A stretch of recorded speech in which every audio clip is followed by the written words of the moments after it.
ഇക്കഴിഞ്ഞ ലോക്സഭാ തെരഞ്ഞെടുപ്പ് മുതൽ ബി ജെ പി കേരളത്തിൽ നേട്ടം കൊയ്തുകൊണ്ടിരിക്കുകയാണ്. ലോക്സഭാ തെരഞ്ഞെടുപ്പിൽ ഒരു ലോക്സഭാ സീറ്റ്, ഇക്കഴിഞ്ഞ തദ്ദേശ തെരഞ്ഞെടുപ്പിൽ അവർക്ക് തിരുവനന്തപുരം കോർപ്പറേഷൻ പിടിക്കുന്നു. അതുപോലെ തന്നെ ചില നഗരസഭകൾ, കൂടാതെ 28ഓളം ഗ്രാമപഞ്ചായത്തുകളിൽ. പക്ഷേ ഇപ്പോഴും മറ്റൊരു കണക്ക് പറയുന്നത് ബി ജെ പിക്ക് വോട്ട് കുറഞ്ഞു എന്നാണ് പറയുന്നത്. അങ്ങനെ ഒന്ന് ഉണ്ടായിട്ടുണ്ടോ? നമ്മൾ ഈ തദ്ദേശ തെരഞ്ഞെടുപ്പിലെ വോട്ടുകളുടെ എണ്ണം ഏറ്റവും അവസാനം ഇലക്ഷൻ കമ്മീഷൻ പ്രഖ്യാപിച്ചിട്ടുണ്ട്. അതനുസരിച്ചാണെങ്കിൽ വോട്ട് കുറഞ്ഞു എന്നുള്ളൊരു വാസ്തവമാണ്. അത് ബി ജെ പി മാത്രമല്ല, മൂന്ന് പാർട്ടിക്കാർക്ക് വോട്ട് കുറഞ്ഞിട്ടുണ്ട്. കാരണം പൊതുവെ വോട്ടിംഗ് പെർസെൻറ്റേജ് കുറവായിരുന്നു, ഒന്നാമത്തേത്.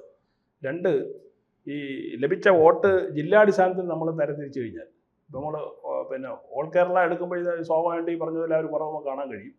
പക്ഷേ ജില്ലാടിസ്ഥാനത്ത് കഴിഞ്ഞാൽ ഈ കുറവ് പ്രതിഫലിക്കുന്നില്ല എന്നുള്ളതാണ് വാസ്തവം. പക്ഷേ ഇവിടെ ഇപ്പോൾ ചില മാധ്യമങ്ങളും അതുപോലെ തന്നെ ചില രാഷ്ട്രീയ പാർട്ടികളും ബി ജെ പി വളർച്ച ഉണ്ടായിട്ടില്ല, അവർക്ക് വോട്ട് വർദ്ധിച്ചിട്ടില്ല എന്നുള്ള അടിസ്ഥാനത്തിലാണ് എന്ത് ചെയ്യുന്നത്, ഈ ഒരു ആരോപണം ഉന്നയിക്കുന്നത്. 2020 തദ്ദേശ തെരഞ്ഞെടുപ്പിൽ 13 പഞ്ചായത്തുകളാണ് ഭരിക്കാനായിട്ട് അവസരം ബി ജെ പി ലഭിച്ചത്. ഇപ്പോൾ അത് ഇരട്ടിയായിട്ടുണ്ട്. അപ്പോൾ വോട്ട് കൂടാതെ ഒരിക്കലും ഇരട്ടി പഞ്ചായത്ത് ഭരിക്കാൻ കഴിയില്ലല്ലോ, ഒന്നത്. രണ്ട്, ബ്ലോക്കുകളിൽ 3-4 ബ്ലോക്കുകളിൽ അവരുടെ സ്ഥാനം ജയിച്ചു വന്നിട്ടുണ്ട്.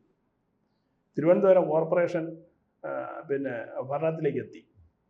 കൊല്ലം, കോഴിക്കോട് കോർപ്പറേഷൻ നിർണായക ശക്തിയായിട്ട് അവർ മാറി. കണ്ണൂരിൽ അവർക്ക് ഈ പറഞ്ഞതുപോലെ ചരിത്രത്തിൽ ആദ്യമായിട്ട് സീറ്റുകൾ വർദ്ധിപ്പിക്കാൻ കഴിഞ്ഞു. ഇതുപോലെ എല്ലാ കോർപ്പറേഷനുകളിലും അവർക്ക് നിർണായക സ്വാധീനം ഉണ്ടായി. 2 മുനിസിപ്പാലിറ്റികൾ അവർക്ക് ഭരിക്കാൻ കിട്ടി. പിന്നെ ധാരാളം സ്ഥലങ്ങളിൽ ഗ്രാമപഞ്ചായത്തുകളടക്കം ഇഷ്ടംപോലെ സീറ്റുകൾ, ഏതാണ്ട് 1900 സീറ്റുകളിൽ വിജയിച്ചു. അപ്പോൾ ഇങ്ങനെയുള്ള ഒരു കണക്ക് നമ്മുടെ മുന്നിൽ നിൽക്കുന്നുണ്ട്.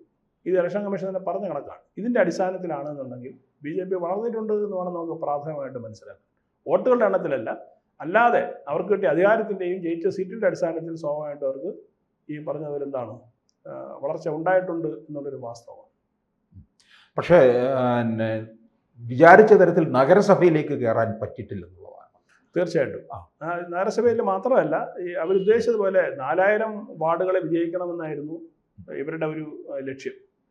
അപ്പോൾ 4000 വാർഡുകളിലേക്ക് അവർക്ക് എത്താൻ കഴിഞ്ഞില്ല എന്നുള്ളതൊരു സത്യമാണ്.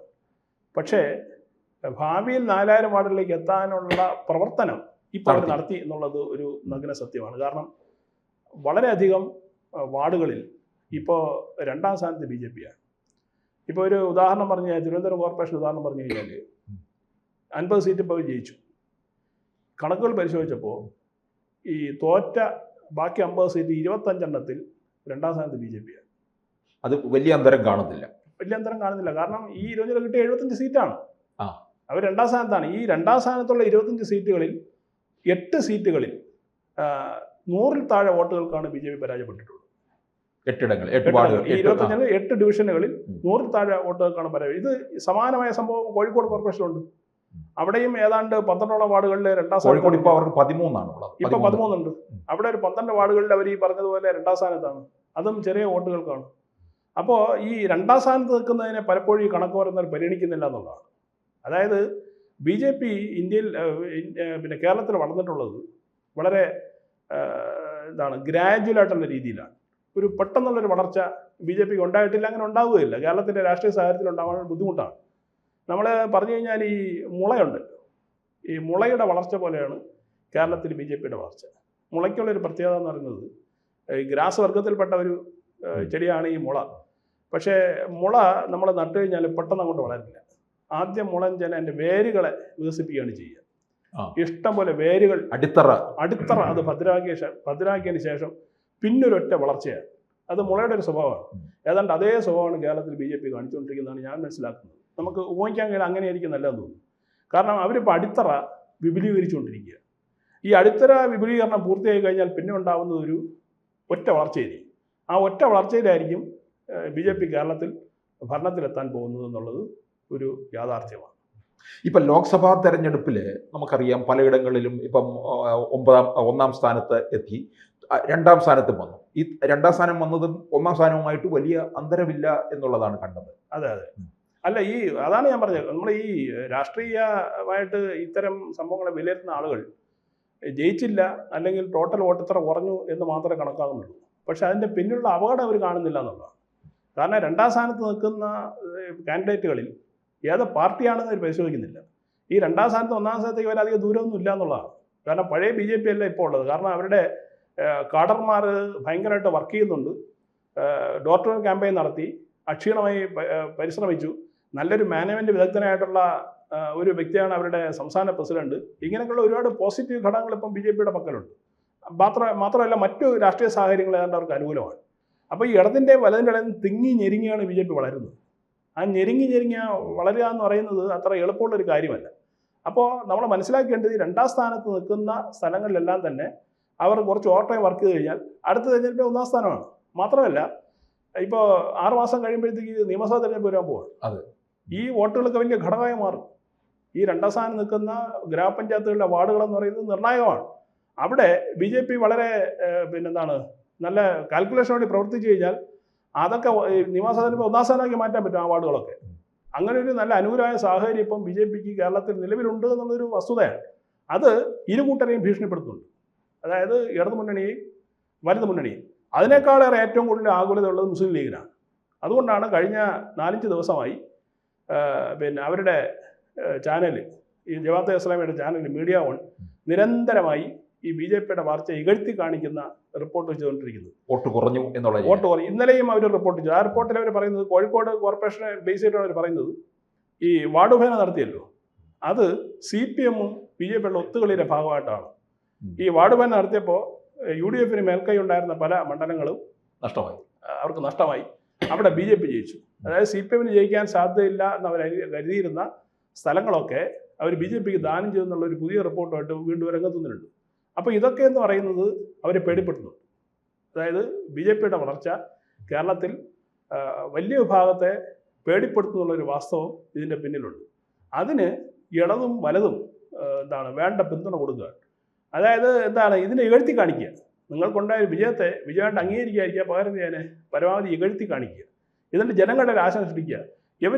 നിങ്ങൾ എത്ര ചെയ്താലും ഇവരൊരിക്കലും അധികാരത്തിൽ വരില്ല എന്നുള്ള ഒരു പഴയ ഒരു നറേറ്റീവ് അത് തുടർന്നുകൊണ്ടുള്ള ശ്രമമാണ് ഇവർ നടത്തിക്കൊണ്ടിരിക്കുന്നത്. ഈ നമുക്കറിയാം കോർപ്പറേഷനുകളിൽ പല വാർഡുകളിലും BJP ഇപ്പോൾ പറഞ്ഞു, തിരുവനന്തപുരത്ത് തന്നെ 2ാം സ്ഥാനത്ത് വന്നിരിക്കുന്നത് തന്നെ 25 ഇടങ്ങളുണ്ട്. പക്ഷെ ഇതെല്ലാം നിയമസഭയിൽ അനുകൂലമായിട്ട് മാറുമോ എന്നുള്ളതാണ്. അല്ല, നിയമസഭയിൽ അനുകൂലമായിട്ട് മാറണമെങ്കിൽ അതിനുവേണ്ടി BJP പ്രവർത്തിക്കണം.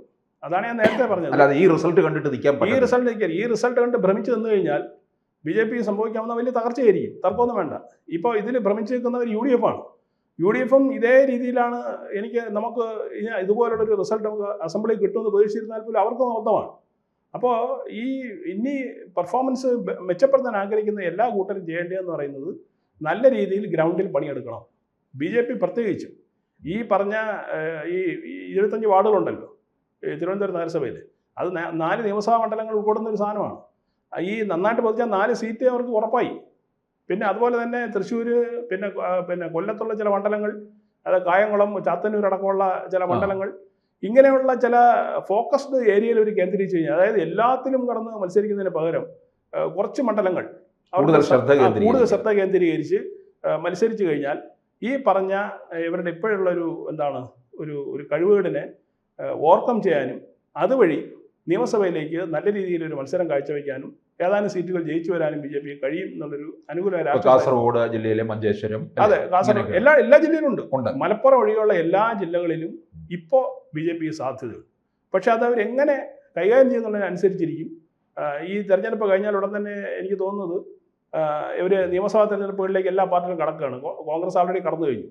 അപ്പോൾ BJPയും ആ ഘട്ടത്തിലേക്ക് നീങ്ങുന്ന സമയത്ത് സ്വാഭാവികമായിട്ടും ഇതൊക്കെ പരിഗണന വെച്ചായിരിക്കും അവർ മുന്നോട്ട് നീങ്ങുക. കാരണം നിയമസഭയിൽ അവർക്ക് ഏതാനും സീറ്റുകൾ വേണം എന്നുള്ള ഒരു ആഗ്രഹത്തോടുകൂടിയാണ് അവർ പ്രവർത്തിക്കുന്നത് തന്നെ. അതുകൊണ്ട് തന്നെ ഒരു അനുകൂലമായ ഒരു തീരുമാനം കേന്ദ്ര നേതൃത്വം കൊടുത്തു കഴിഞ്ഞാൽ സ്വാഭാവികമായിട്ടും കേരളത്തിൽ അവർക്ക് അനുകൂലമായ ഒരു രാഷ്ട്രീയ സാഹചര്യമുണ്ട്, അത് അവർക്ക് വിനിയോഗിക്കാൻ കഴിയും എന്നാണ് ഞാൻ മനസ്സിലാക്കുന്നത്. കൂടുതൽ വാർത്തകളും വിശേഷങ്ങളും നിങ്ങളിലേക്ക് എത്താൻ ABC മലയാളം സബ്സ്ക്രൈബ് ചെയ്യുക, ബെൽ ബട്ടണും അമർത്തുക.